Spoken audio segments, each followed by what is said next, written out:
Générique.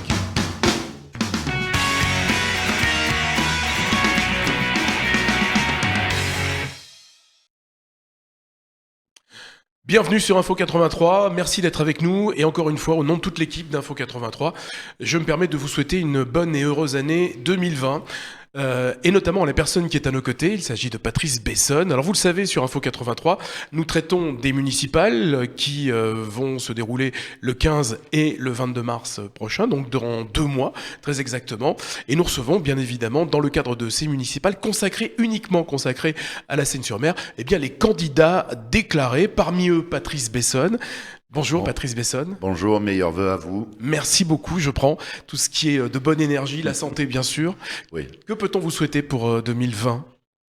Oui, une bonne année. Je pense qu'on fera aussi le travail pour qu'elle soit bonne, excellente, etc. La santé, bien entendu, toujours la santé. On ne peut rien faire si on ne l'a pas. Donc c'est important d'avoir la santé. Et il va en falloir de la santé avec ces justement municipales à la Seine-sur-Mer, des municipales qui sont ouvertes. Oui. Très ouvertes. Il me semble, oui. Chaque candidat a sûrement, en tous les cas, c'est pas à moi à parler pour eux, mais ont la volonté de mettre leur ADN, leur esprit dans ce schéma. Et c'est ce que nous faisons. Avec nous, la Seine, on travaille, on chemine, c'est important, on a quasiment finalisé, on est en train de débattre, de vérifier si les différents thèmes correspondent. Je pense que on va avoir, bien entendu, des thèmes qui vont se retrouver chez chacun des candidats. Comme l'écologie, comme la sécurité, l'insécurité. Voilà, ce qui sont des thèmes qu'on ne peut pas ne pas aborder. Mais nous, on souhaite le faire différemment. Ce qui est important, à notre sens, à mon sens, c'est de ne pas confondre les mots et les idées. Si on reste uniquement sur les mots, effectivement, ce n'est jamais suivi de faits.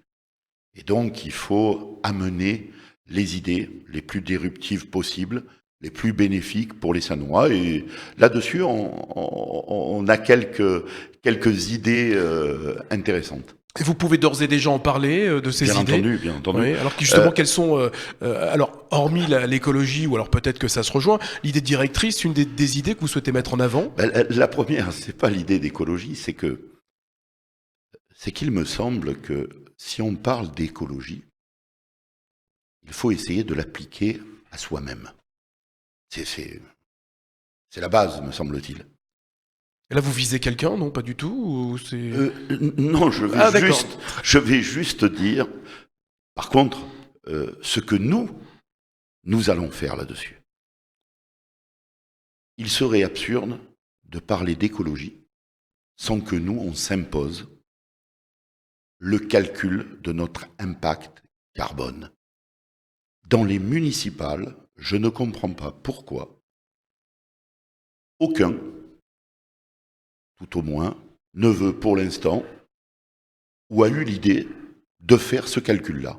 On va prendre, vous savez qu'aujourd'hui, il y a des outils pour faire le calcul de l'impact carbone, eh bien nous, la Seine, on le fera. Après, les autres feront ce qu'ils veulent, mais nous, on le fera. Parce qu'on ne peut pas parler d'écologie si nous-mêmes, on n'est pas capable d'être écologique. Je vais vous dire une chose simple. On va essayer, et au-delà d'essayer, on va s'y engager, à ne pas mettre des affiches de partout. Moi, je travaille dans un secteur où il y a des affiches qui datent des élections européennes. Elles sont toujours posées sur des supports qui ne sont pas légaux, et c'est bien entendu des partis politiques qui font ça. Eh bien, nous, non. Nous, la Seine, vous ne verrez pas d'affiches de nous, la Seine, en dehors des affiches légales. Ça me paraît être la moindre des choses. Je vais même un peu plus loin dans l'analyse. Je pense qu'il est même indécent, au-delà d'afficher n'importe où et n'importe comment, et surtout que ça reste des mois et des années, de venir faire une campagne politique qui soit, comment je pourrais dire, qui soit dépensière, alors même que les Français ou les Françaises, on le voit aujourd'hui, sont dans des situations difficiles économiquement, on ne parle pas de la retraite ou du reste, et en général, et qu'en particulier les Sainoises et les Sainois le sont, eh bien nous, à nous la Seine, on va essayer de contenir la dépense de la campagne municipale. Pourquoi? Eh bien parce que quand on a, tout le monde vous dit, mais contenir, non, on peut être dispendieux. Puisque de toutes les manières, quand on a un peu plus de 5%, on est remboursé. Bien entendu, avec un quota à pas dépassé, mais on est remboursé. Mais je vous pose la question, on est remboursé par qui? C'est qui nous rembourse? Ben c'est l'État, c'est le public, c'est Oui, les merci. électeurs. Voilà, tout à fait.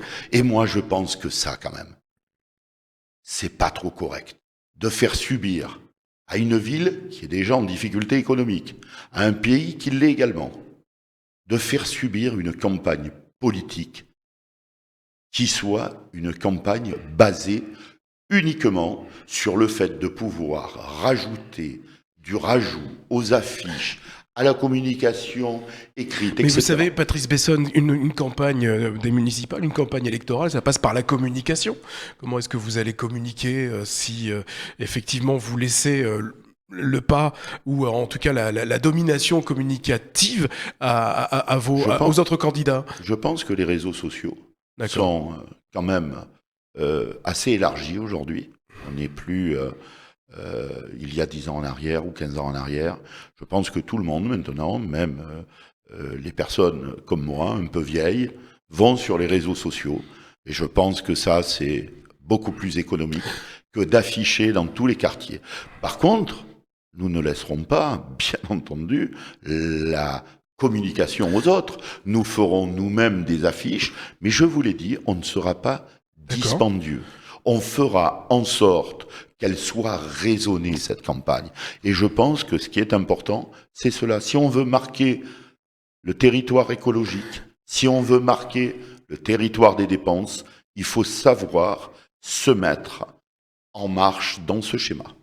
Justement, alors vous avez parlé de se mettre en marche. Alors, vous parlez d'écologie. Ça sera la seule mesure au niveau de l'écologie? Non, je pense pas, non, quand même. Qu'est-ce que vous allez proposer? Non, bien entendu qu'il y en a d'autres. Il va y en avoir une forte également sur le transport. On a une deuxième idée force, c'est de rendre le transport gratuit à la Seine. D'accord. Par les bus, bien entendu. De le faire pour les bus intramuros, c'est-à-dire de la Seine à la Seine. Pour tout le monde. Pour tout le monde. Là, il n'y a pas pour les jeunes, pour tout le monde. D'abord, premièrement, parce que vous savez qu'il y a un espace santé avec des médecins à la Seine, qui n'est plus au centre-ville. Donc il faut des personnes âgées, moins âgées, ceux qui sont précaires, qui doivent se déplacer et aller à ces espaces santé pour voir des médecins et autres, et donc ils doivent pouvoir le faire gratuitement. Quand on a dit ça, on nous a dit oui, mais attendez, d'abord, premièrement, c'est Toulon, Provence-Méditerranée, TPM, qui s'occupe des transports. Bien entendu, mais c'est à négocier avec eux, ça va de soi.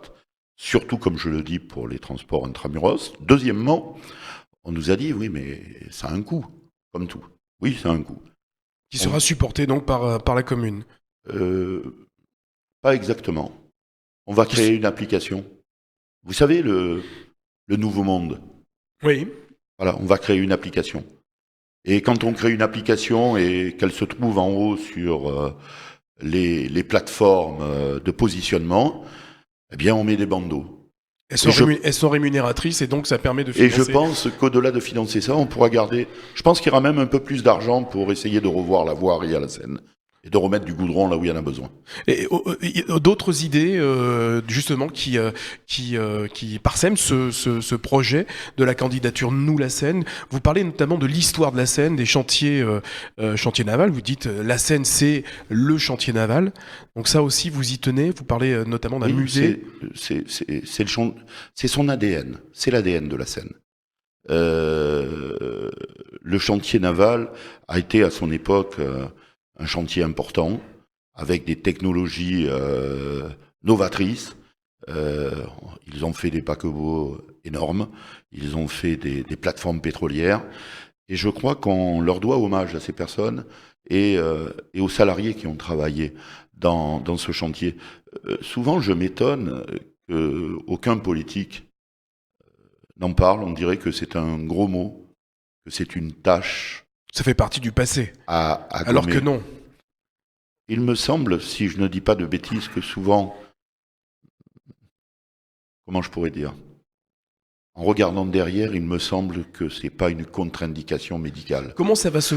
Donc, pour nous, mettre en avant cet ADN, c'est pouvoir arriver à mettre en place un musée, un vrai musée, vivant. J'en ai eu l'exemple en allant à Nantes, j'ai fait plusieurs villes, en allant à Nantes où ils ont gardé la structure de leur chantier naval et où ils font des pièces magnifiques pour le tourisme, où il y a des places, où les personnes se retrouvent et on mêle un peu l'intergénération, on mêle un peu le respect d'où nous venons pour essayer d'aller mieux vers l'avenir. Donc ça, ce sera un élément important. Il n'y aura pas que celui-là, bien entendu. On l'a dit, on a pas mal de points qui sont novateurs, ou en tous les cas qui chamboulent un peu l'ordre établi. On en a un autre qui nous tient à cœur, parce qu'on a vu Marvivo, un collectif se mettre en place parce que la plage se dégrade et il y a des murs qui risquent de s'effondrer, donc avec un danger premier. On a vu la colère de Mauvais-Hou. On a vu également la colère de ceux qui sont sur Saint-Elme, où on veut leur mettre de jeunes migrants isolés. En fin de compte, on a vu aussi tous les politiques se renvoyer la balle. Vous savez, comme à l'école maternelle.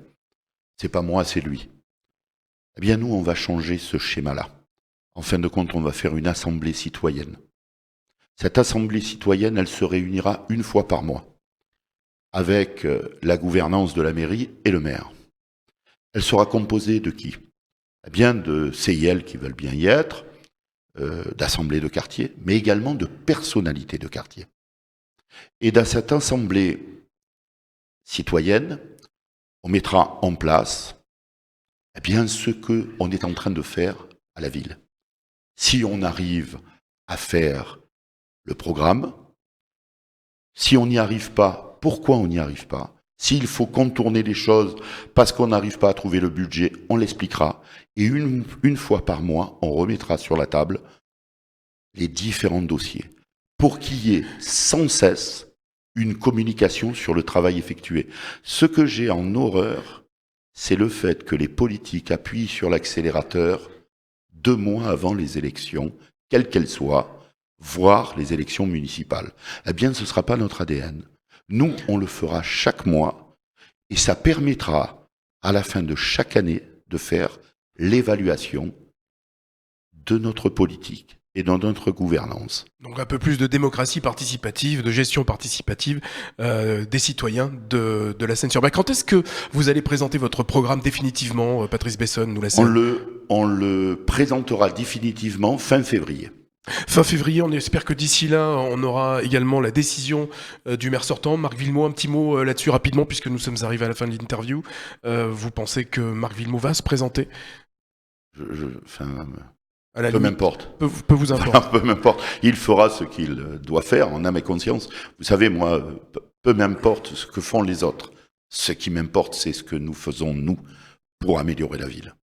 Très bien, merci Patrice Bessonne pour nous avoir accordé cet entretien et on vous recevra très bientôt, très plaisir, vite, pour parler en détail donc de ce programme Nous la Seine. Merci et bonne soirée.